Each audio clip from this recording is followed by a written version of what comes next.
izy ilay mazava mandray na tsy mandray. Izany lohahevitra izany indray no anasako anao sy ny ankonanao amin'ity fotoana manokana ity mba hiarahantsika mandinika anatin'ny fotoana fohimonjy izao ten'Andriamanitra izao.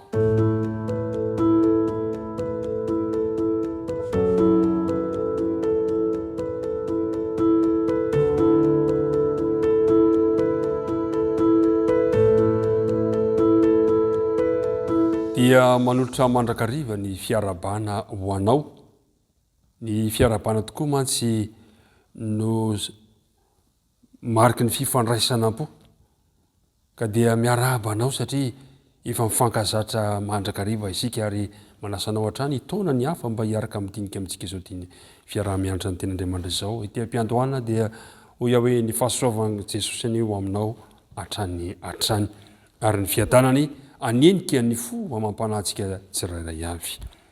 Ny lohahevitrintsika androany dia mahafinaritra satria hoe ilay mazava mandray sa tsy mandray. Mbola miompana ihany isika amin'ilay hoe ny ambadiky ny tantara. Inona moa ny ambadiky ny tantara? Ao amin'ny filazantsara ny jaona hatrany hatrany no resadresantsika izay hosokafantsika avy hatrany ny andinin'ny fahaenina amin'ny filazantsara ny jaona toko voalohany izay manao toy izao hoe nisy lehilahy nirain'Andriamanitra jaona no anarany. Izy tonga ho vavolombelona nambara ny mazava mba hinon'ny olona rehetra noho ny teny. Tsy izy anefa no ilay mazava fa tonga ho vavolombelona hanambara ny mazava ihany izy. Izay no manoko amin'ny andinin'ny fahaenina ka hatramin'ny andinin'ny fahavalo hoe jaona dia niraina mba hanambara an Jesosy ilay mazava ho vavolombelona. Eto am-piandohana ihany koa dia tiako koa ny antso anao, azon'Andriamanitra ihany koa ny antso anao ho vavolombelona mba ilaza amin'ny olona rehetra ilay mazava. Izao no voalaza ny andinin'ny fahasivy. Tao ny tena mazava izay mazava ny olona rehetra tonga amin'izao tontolo izao. Jesosy eto nolazainy amin'izay tao ny tena mazava, tsy jaona ilay mazava fa ilay mazava dia tsy iza fa Jesosy izany. Jesosy no fahazavana ho ahy. Jesosy no fahazavana ho antsika tsirairay avy. Averintsika ny andinin'ny fahasivy. Tao ny tena mazava izay mazava ny olona rehetra tonga amin'izao tontolo izao. Ny andinin'ny fahafolo. Teo amin'izao tontolo izao izy ary izy no nanaovana izao tontolo izao nefa izao tontolo izao tsy nahalala azy. Andininy faharoa folo. Fa izy rehetra nandray azy dia nomeny hery ho tonga zanak'Andriamanitra dia izay mino anarany dia ireo izay tsy nateraky ny rà na ny sitrapon'ny nofo na ny sitrapon'ny olona fa nateraka Andriamanitra. Izany ilay mazava. Tonga ilay mazava mba hanome fahazavana ho an'ny olona. Tsy ny mombamomba an Jesosy fotsiny amin'ny mahateny azy no nolazainy jaona fa resahany jaona eto koa ny fihetsiky ny olona manoloana n'ilay mazava. Manahoana ny fihetsiky ny olona teo anatrehan'ilay mazava. Ilay mazava no hitondra fahazavana ho an'ny olona rehetra. Ilay fahazavana izay hitondra fiainana vaovao. Hoy ity teolojiana anankiray, Lewis no anarany. Hoy izy hoe tahaka ny finoko ny fiposaky ny masoandro hoy izy no hinoko ny fivavahana kristiana. Tsy noho ny fahitako an'izany fotsiny fa noho ny fahitako ny zavatra rehetra noho ny aminy. Mahafinaritra izany fanambarana izany hoe mba manahoana ny finoko an'ilay mazava. Ny zavatra mitrango eo amin'ny andinin'ny fahasivy dia tonga tamin'ny olona rehetra ny fahazavana ilay mazava fa tsy ny rehetra no nandray an Jesosy ilay mazava. Mampalahelo izany fa tonga teo amin'ny olona ilay misy ireo vahoakan'Israely tamin'izany fotoana izany.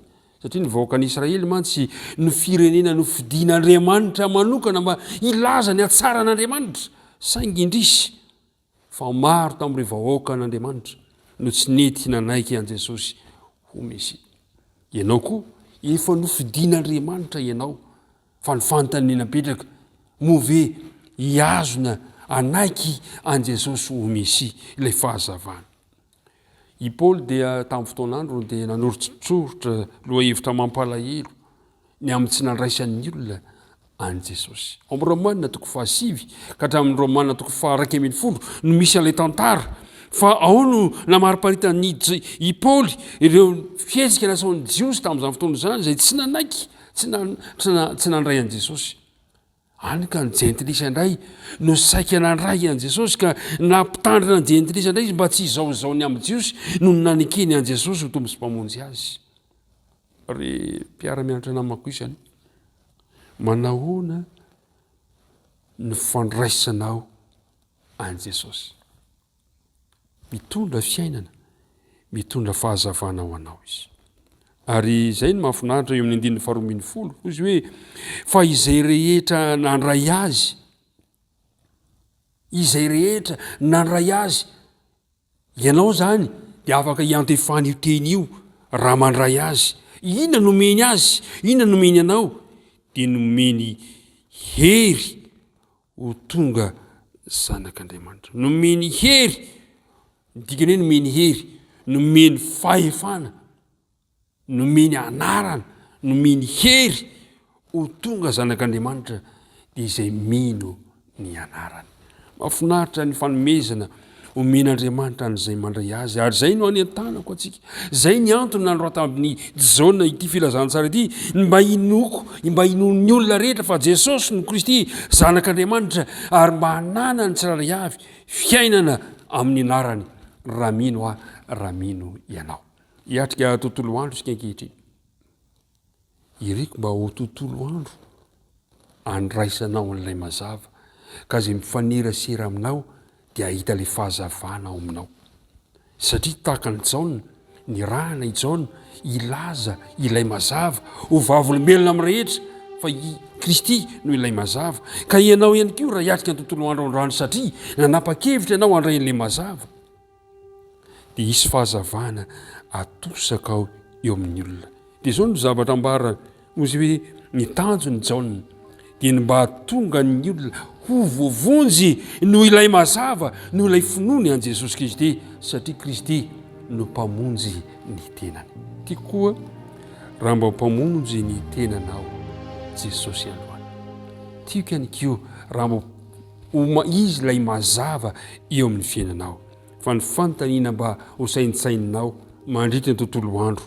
No tiako ho saintsainao raha andeha any amin'izay ataonao ianao amin'ity tontolo andro ity dia zao hoe moa ve namako ary mpiara-midinika amiko, tena nanova ny fiainanao ve ny fahalalanao fa ianao dia zanaka lahy sy zanaka vavin'Andriamanitra. Ianao no iriko mba hamaly an'izany ka ioperitretanao ny amalinao an'izany hoe nanova ny fiainako ve Jesosy dia andeha hoentintsika mbavaka izany dinidinika izany. Andriamanitra rainay eo, indray zany atsara sy ny akanto ny teninao, mamelombelona ny fomba mampanahanay satria zinona moa zay zahay no ekenao zanaka lahy zanaka vavinao, kanefa androany dia manaiky izahay fa ianao ilay mazava, ianao ilay tompo sy mpamonjy anay. Dia ampio zahay mba hifikitra hiazona izany fanapa-kevitra izany ka ny fanena masina no anampy anay eo amin'izany. Dia mitahi zao mpiara-midinika amiko izao, mitahi anay tsiraray avy ka raha hiatrika ny tontolo andro izahay dia aoka ho tontolo andro izay ahitan'ny olona fa miaraka aminay ilay fahazavana, miaraka aminay Jesosy ilay mazava. Dia mitahi anay tsiraray avy, ny vavaka tononona sy agnatanay aminaraka Jesosy rery any. Amen.